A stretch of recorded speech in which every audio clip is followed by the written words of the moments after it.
Organikалык кайнalып өстүрүүдө илдеттер менен биологиялык жол менен күрөшүү. Негизги илдеттери: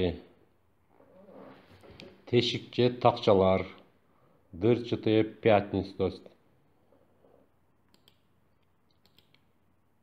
жана кармашки, банан.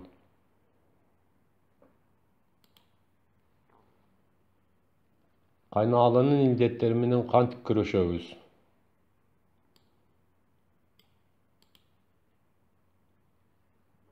Бүчүрөнгөнгө чейин чачуу. Биринчиси бардоз суюктугун, экинчиси касайт. Бүчүрөнгөндөн кийин гүлдөө бүткөндө 1% бардоз суюктугун, касайт жана ISO аралашмасын чачыш керек. Бул бардоз суюктугунун рецеби.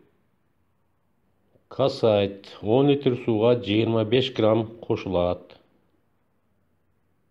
Бардоз суюктугунун алмаштыргычы. Эгерде бардоз суюктугунун ордуна даярдай албасаңыздар, анын ордуна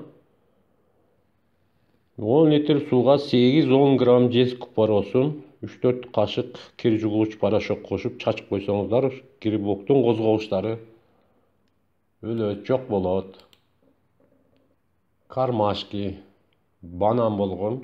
Ушинтип кантип күрөшөбүз? Өсүмдүк калдыктарын топтоо жана жок кылуу, бүчүрлөр кызара баштаганда чачуу, гүлдөө бүткөндө касайт 23-25 грамм 10 литр сууга.